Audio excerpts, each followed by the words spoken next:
మనది కాని చోట మనం ఎక్కువ రోజులు ఉండకూడదు. కష్టమో సుఖమో నిధిని తీసుకుని మారి గుడికి వెళ్ళిపోవాలి. అక్కడ గంజి తాగినా పర్వాలేదు, కనీసం మనశ్శాంతిగా అయినా ఉండొచ్చు.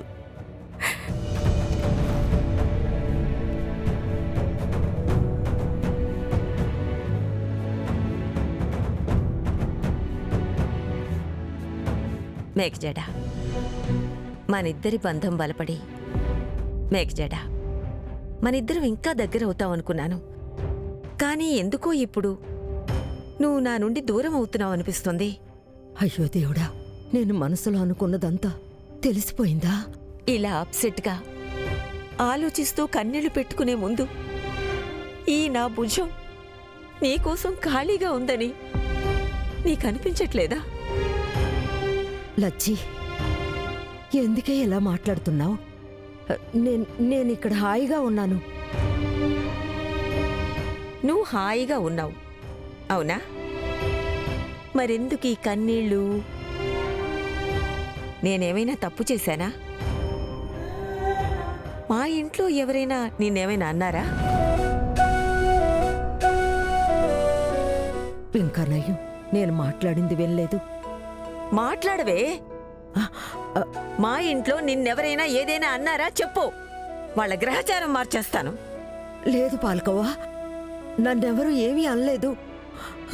నేను ఇంట్లో చాలా ఆనందంగా ఉన్నాను. నాకు నిత్య పెళ్లి జ్ఞాపకం వచ్చింది. ఉన్నట్టుండి ఆ రోజు జరిగిన సంఘటనలన్నీ కళ్ళ ముందు కదలాడాయే. దుఃఖం కట్టలు తెంచుకొచ్చిందే. ఈ దుఃఖంలో కూడా నీకు సంతోషం దొరికింది కదా, అదే నువ్వు జ్ఞాపకం చేసుకోవాలి.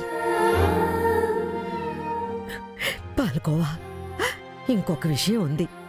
ఏంటో చెప్పు. అదే రుక్మిణి, మారిగుడి రుక్మిణి, తను ఫోన్ చేసింది. మన మారిగుడిలో మాంకాళమ్మ జాతర ఉందట. అందుకే నేను నిధిని తీసుకుని వెళదాం అనుకుంటున్నాను. అక్కడికెళ్తే మనసు కొంచెం ఊరటగా ఉంటుంది కదా. ఏంటే నువ్వు? అది కాదే మేఘజడా, ఇంత పెద్దదానివయ్యావు, వెళ్తాను వెళ్తాను అంటున్నావు. వెళ్ళి వస్తాను అనాలి. ఆహాహా, అన్ని ప్లాన్లకి నన్ను చేర్చుకున్నావు. మరి ఈ రోజు మారి గుడికి వెళ్ళడానికి నన్ను వదిలేస్తావా? అదంతా నాకు తెలీదు, నేను వస్తాను. అది కాదే పాల్కోవా, కొంచెం నా మాట విను. చూడు, అక్కడ జాతర జరుగుతూ ఆ పనులు ఈ పనులు ఉంటాయి. సమయానికి నీకు భోజనం అవి ఇవి అందవే. మాకంటే అదంతా అలవాటే. అందుకే మేమిద్దరం వెళ్ళొస్తాం. ఏయ్ ఊరుకోవే చాలు. దైవ కార్యం, పల్లె, పూజ అన్నిటికీ మనం అడ్జస్ట్ అవుతూ పోవాలి. అదేమీ కుదరదు. మన ఇంట్లో అందరం కలిసి మారిగుడికి వెళ్తున్నాం.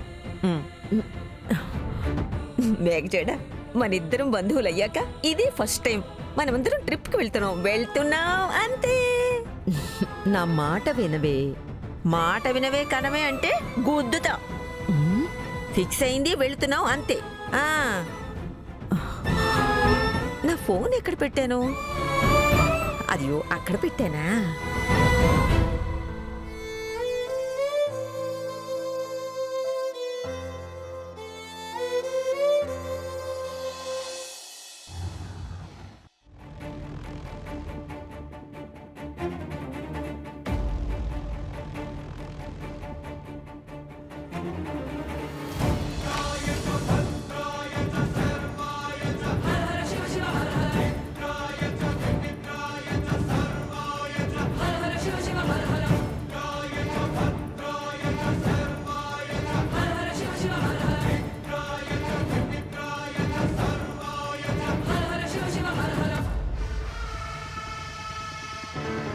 అన్నయ్య,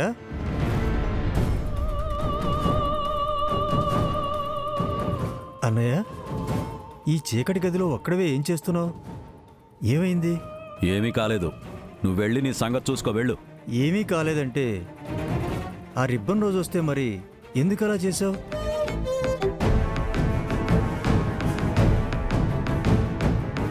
దాన్ని తొక్కి పారేసేంత కోపం వచ్చింది కదా నీకు? ఎందుకేమైంది? ఏదో దాచిపెడుతున్నావు నా నుండి. పనేమీ లేకపోతే ఇరుగు పొరుగు వాళ్ళ మధ్య తలదూర్చడమే నీకు తెలుసు. చూడు, నా విషయాల్లో తలదూర్చాలనుకోకు. వెళ్ళు బయటికి. అన్నయ్య అనే కన్సర్న్తో అడుగుతున్నానన్నా నిన్ను. అడిగితే సమాధానం చెప్పు. ఏమైంది? అది తెలుసుకునే అవసరం నీకు లేదు. నీకు చెప్పాల్సిన అవసరమూ నాకు లేదు. ఇదే నీతో వచ్చిన ఇబ్బంది. మొదటి నుంచి ఇంతే కదా నువ్వు. ముప్పొద్దులు అందరి మీద చిటపట్లాడతావు. అసలు నవ్వుతూ మాట్లాడడం రాదా నీకు? కాలిన గాయానికి నూనె రాస్తే పర్వాలేదు, కారం చల్లకూడదు. వెళ్ళెక్కడి నుంచి. కాలిన గాయమా అంటే? వెళ్ళమని చెప్పాను కదా. నువ్విలా చేయడమే నీ పరిస్థితి కారణం. కర్ణ తప్ప అందరూ 3 అడుగులు నీ నుండి దూరంగా ఉంటున్నారు. నరేంద్ర, తమ్ముడువని మర్చిపోయి మాట్లాడాల్సి వస్తుంది. అలా అయినా గుర్తుపెట్టుకో అన్నా, నేను ఒకని ఉన్నానని. నేనన్న దాంట్లో తప్పే ఉంది. ఆలోచించు, నువ్వే ఆలోచించు. నీకు నీ వాళ్ళంటూ నీ వెనక ఎవరున్నారు? కుక్క కుక్క అని మాటలన్నా తోకూపుకుంటూ వచ్చే ఆ కర్ణ తప్ప నీకింకెవరున్నారు? కట్టుకున్న భార్యకి గతి లేదు, మనకి మతి లేదు. నీ చెల్లెలు ఉంది కదా, అది ఏదో గ్రహం నుంచి వచ్చిందలాగా ఉంటుంది. తనకి తన గురించే ఆలోచన, తనదే రంది, తనదే ప్రపంచం. ఇక నీ కొడుకు కర్ణని ద్వేషించే వాళ్ళందరినీ ప్రేమిస్తాడు. అయిపోయింది. ఇక అమ్మ మనం ఎన్ని చేసినా మన మీద చిరాకు పడుతుంది తప్ప దూరమైతే చేసుకోలేదు. బతికున్న వాళ్ళ తలరాతలన్నీ ఇలా ఉంటే ఇక చచ్చిన వాళ్ళు మన నాన్న ఎలా నడుచుకునేవారో నీకు తెలుసు. ఇంత అయ్యాక మళ్ళీ నువ్వే ఆలోచించు. నీకు కర్ణ తప్ప ఇంకెవరున్నారు? నువ్వు అరవాలనుకున్నా, కేకలు వేసినా వాడి మీద అరువు, మా మీద కాదు. ఇప్పుడు కొతకొతలాడితే ఏం ప్రయోజనం? నీ పరిస్థితికి నువ్వే కర్త. చిరాకు పడాలనుకుంటే నీ మీద నువ్వే చిరాకు పడాలి. Narendra, get out.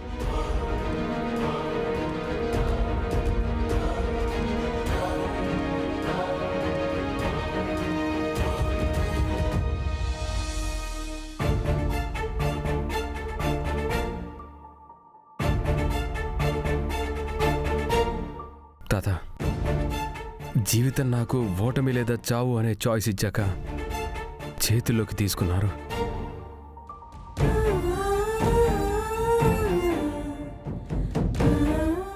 కానీ మీరు గెలిపించిన ఈ జీవితం మళ్ళీ ఒక పెద్ద అబద్ధంలో చిక్కుకుంది తాత.